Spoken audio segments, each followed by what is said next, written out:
At the sense doors. The teaching of the six sense spheres or doors is to be found in the contemplation of mind in the text we are following, the Satipatthana Sutta, which by now is familiar to you as the four establishments of mindfulness. After each section in the text you will find this passage. In this way he abides contemplating the body as a body, or feelings, mind states and mental phenomena, internally, externally, and both internally and externally. What does this mean? It means that the focus of one's attention changes from the subjective, internal, to the objective, external, and by both is meant the understanding of the interrelationship or interdependence.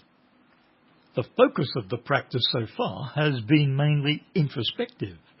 Now the watchfulness or attentiveness can be expanded to include the external as well. That is, the attention is switched from the subjective to the objective.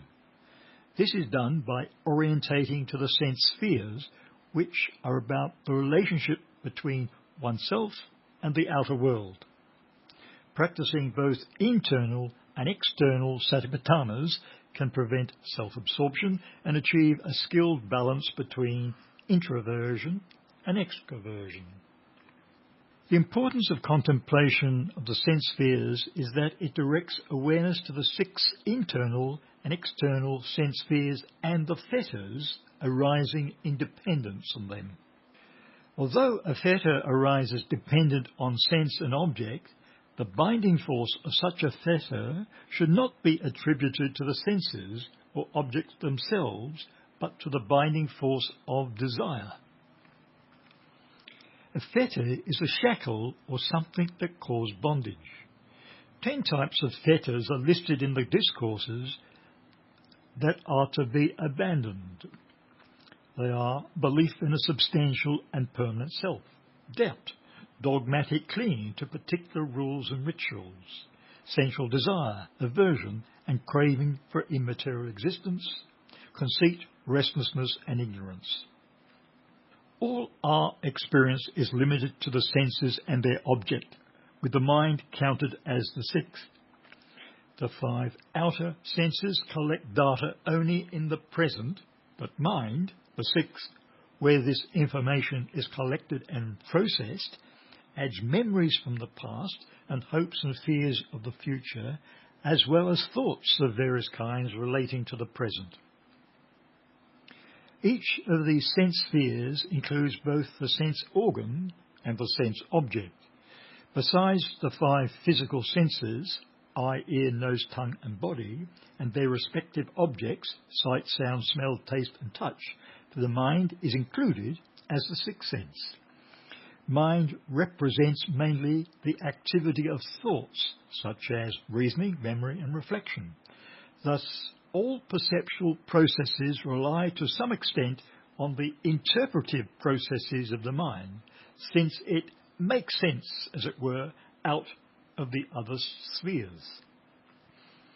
Here are the instructions for this practice from the text. He knows the eye, he knows form, and he knows the fetter that arises dependent on both.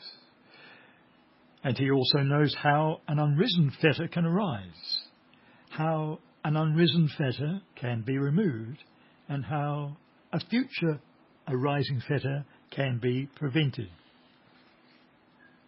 He knows the ear, he knows sounds, he knows the fetter that arises dependent on both, and he knows the nose, he knows the odours, and he knows the fetters that arise dependent on them both. And he knows the tongue, he knows flavours, and he knows the fetters that arise dependent on them both. He knows the body, he knows the tangibles, and he knows the fetter that arises dependent on them both. He knows the mind, he knows mind objects, and he knows the fetter that arises dependent on them both. He also knows how an unrisen fetter can arise, how an unrisen fetter can be removed, and how a future arising fetter can be prevented. The task of mindfulness then is to observe the theta that can arise in dependence on contact between sense and object. To develop awareness and detachment in regard to these 6 internal and external sense spheres is of crucial importance for the progress of insight, especially in regard to the deeply rooted sense of self that assumes it is an independent experiencer of sense objects. This information falls under 6 headings corresponding to the 6 bases: sight, sound, smell, taste, tangibles and thoughts. Beyond these 6 bases of sense and their corresponding 6 objective bases, we know nothing. As one experience is limited by the senses and their object, with the mind as the 6th. The 5 outer senses collect data only in the present, but mind, the 6th, where this information is collected and processed, adds memories from the past and hopes and fears for the future, as well as thoughts of various kinds relating to the present. Orientating to a sense door. To make an orientation to a sense door, you start by literally coming to your senses: seeing, hearing, tasting, touching and smelling. These are the 5 sense doors or sense bases. The 6th sense is consciousness of, which is the mind base with its eye consciousness, ear consciousness, etc. You also need to be aware of the sense internally as well as externally. That is, the organs and their sense objects. Attentiveness or presence of mind at one of the sense doors during a sense impression is the way to practice. For example, most people are predominantly visual, so being attentive at the eye door allows you to notice the effects of the contact between the eye and the visible objects and how you are relating to them. The process is this. There is the eye, the internal base, and a visible object, the external base. With contact or a sense impression between the sense door and external object, consciousness arises followed by feeling. The moment of consciousness ordinarily is too rapid to catch, while the feeling tone can be more easily known and apprehended. This orientation to a sense door brings awareness of what is happening during the moment of contact or the sense impression, and with it the ability to monitor the associated feelings and consciousness that arise. When this feeling tone is apprehended, the link to liking and disliking is broken, and therefore one is free at that moment from conditioned suffering. This strategy of wise attention at a sense door ties in with the practical implementation of the teaching of dependent arising, in Pali, Paticca Samuppada. In fact, these 2 teachings, when combined, will lead to the purification of mind and the realizing of Nibbana. The law of dependent arising is a deep subject. It is the very essence of the Buddha's teachings. In the words of the Buddha, he who sees dependent arising sees the Dhamma. He who sees the Dhamma sees dependent arising. There was an exchange between the Buddha and his personal attendant, Ananda, when Ananda casually remarked that he thought it was an easy thing to understand. The Buddha responded by saying, "Not so, Ananda. Don't ever say such a thing. It is because people do not understand origination that they are not able to penetrate it, that their minds are befuddled. Just as a ball of twine becomes all tangled up and knotted, just so are beings ensnared and unable to free themselves from the wheel of existence, the conditions of suffering and the states of hell and ruin." So how to untangle the tangle? This is a quote from the Visuddhimagga, or the Path of Purification. The untangling can be done by insighting into dependent arising through the practice of attentiveness at a sense door. What we are experiencing now is from a series of events that arose because of previous conditions and is linked as a causal chain of effects, that is, cyclic existence or samsara. It is useful for the meditator to be familiar with the 12 links in the cycle of dependent arising. That is, the principle of conditionality, which lies at the heart of the Buddha's teaching. They are the causal sequences responsible for the origination of samsaric suffering. The series of conditions can be mapped out in the abstract as follows. With ignorance as a condition, karma formations arise. With karma formations as a condition, consciousness arises.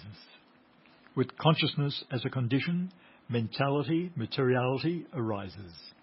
With mentality, materiality as a condition, sixfold sense bases arise. With a sixfold sense base as a condition, contact arises. With contact as a condition, feeling arises. With feeling as a condition, craving arises. With craving as a condition, attachment arises. With attachment as a condition, existence arises. With existence as a condition, birth arises. With birth as a condition, suffering arises. As the Vipassana meditator experiences the series of causal events that can be intercepted at the linkage between contact and feeling during a sense impression. The ability to do this gives one the potential of being free of the conditioned cycle of suffering that most people are unknowingly trapped in. Try an exercise in orientating to a sense door. Check. Where is your attention at this present moment? What sense impression is predominant now? Is it the eye door attracted by some visible object, the ear door taken by sounds, or the touch sensations of the body's contact on the cushion or chair you're sitting on? This moment is the time to establish the habit of being consciously present at a sense door and notice what is happening during a sense impression. So stop for a few minutes, choose a sense door, and most people are predominantly visual, although others can be more auditory inclined, and be attentive to what is happening there. What feeling is present? What is the quality of that feeling? Is it pleasant, unpleasant, or neutral? And particularly note the changes. It is important to make a habit of asking yourself checking questions during your daily routine, as what sense am I at? What is happening there? And what are the associated feelings that arise? This is the enlightenment story of Bahia, the wooden-robed one, who was able to practice in this way. Bahia was originally a merchant who, when travelling at sea with all his merchandise, was shipwrecked and was cast ashore naked. He found bark to cover himself. Finding an old bowl on the beach, he went searching for alms food at a nearby village. The village people were impressed by his seeming austerities, and his reputation grew as an ascetic. He was tested when people offered him fine robes, but knowing that they would lose faith in him if he accepted, he refused, keeping up the deception. Bahia was installed in a temple and worshipped as an arahant, an enlightened one, so that in time he came to believe that he was actually an enlightened being himself. He lived impeccably as a meditator and gained good concentration powers.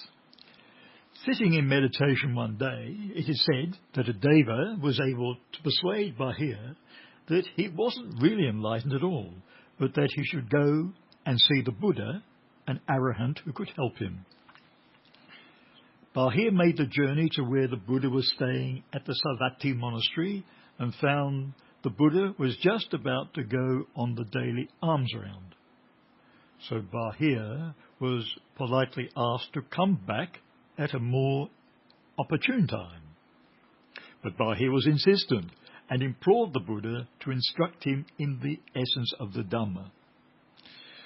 The Buddha then responded with these brief instructions.